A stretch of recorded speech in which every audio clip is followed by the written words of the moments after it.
A few years ago, I saw someone else speak on the topic of democracy. And I'm not going to say his name tonight, and you'll understand why in just a few minutes. This talk was one of the most passionate, honest, moving talks I had ever seen, and it was really focused on the issues that we here care about. His emotion just came through in everything he said. This guy was a pastor who had been exiled from his own country for speaking out on democracy. The regime had arrested him, and he came to America as a place to have safe haven. After I saw this talk, I went up to him, introduced myself, invited him to come speak at American Democracy Summit. And in 2023, he spoke here with many of us. And it was absolutely mesmerizing again. In his talk, he said something that I will never forget. He said, "We are so lucky to be able to be here in this room together, critiquing our government, talking about how to make democracy better on behalf of all of us." And then he said, "In my country, the authorities would have kicked down the doors by now and arrested us all." That last line always stuck with me, this thought of not being able to have a conference like this, not being able to speak openly about what we believe in. That speaker is not here this year. And the reason he's not here is because he did not feel that it was safe here in the United States of America for him to come speak on the topic of our democracy. He didn't think it was safe for himself. He didn't think it was safe for his family. Miles Taylor, who you just saw on video, could not be here because the President of the United States is personally persecuting him. That is fucked up. But that is the reality that we live in. We need to face this reality clear-eyed. We are living in a reality where the United States of America is putting people in prison camps, guilty until proven innocent, and of course they will never have their day in court. In the United States of America, we are allowing our president to flout our most fundamental laws. We are allowing foreign governments to bestow lavish gifts amongst our duly elected leaders. In the United States of America, we are allowing the richest Americans to bask in the spoils of corruption, while all of us pay the price. And I want to be clear, this is happening in our country. It is not just Donald Trump and J.D. Vance and Stephen Miller. It is us.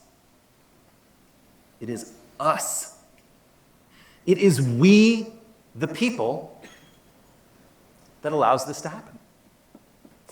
In our Declaration of Independence, it states so clearly that the government derives its just powers from the consent of the governed. The consent. Do we really consent to this? No. We do not. You heard Michael talk about this idea of being a founder of our nation. You saw in the video that I agree with this idea. I was talking about it in 2019. Michael and I connected so deeply over this idea that we do not need to ask permission to define the country that we want to live in. And you can be damn sure that the enemies of democracy right now are not asking permission. They are thinking like founders of the nation they want to live in. And so what do we do with this knowledge? What does it mean? What are our actions? I believe that we need to be so much bolder than we are currently being.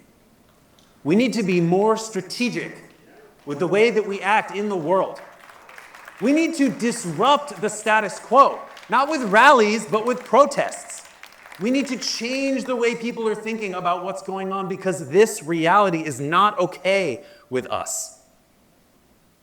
Number 2, we need to see a brave level of generosity that we have not seen in generations. It means that the philanthropic community needs to stand up and support the organizations that are doing this work. We need more organizers. We need more professionals. Those that have been doing this work know how to win and they need to be supported. But there's another reason that we need bravery in this generosity. History shows us, yes, when the grassroots stand up, that helps take down an autocrat. But it is also essential that the elite class in a country absolutely says no to what we are currently seeing, and we must see it now.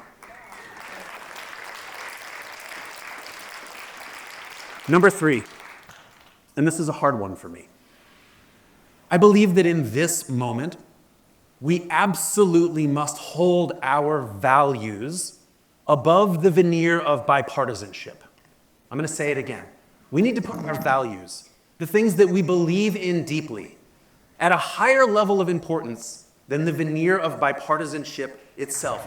Let me tell you what that means. It means that, yes, we embrace anyone and everyone that is willing to fight alongside us to build the future that we see.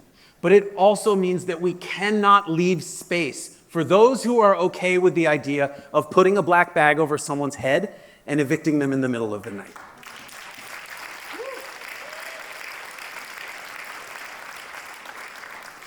And number 4, it's corruption. It's always been corruption. I've been doing this work for 13 years. One thing that I have seen over and over again is that people care deeply about democracy. Some people care deeply about ranked choice voting or gerrymandering or campaign finance reform.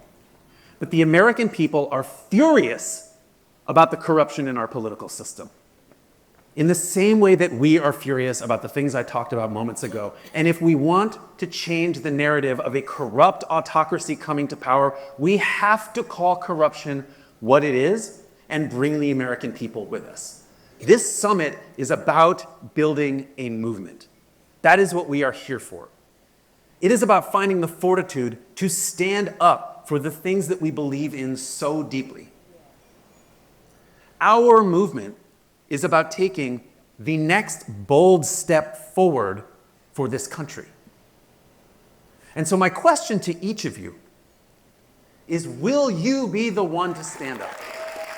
I am so proud to stand here with all of you. Thank you so much. Thank you for being here. It's a pleasure.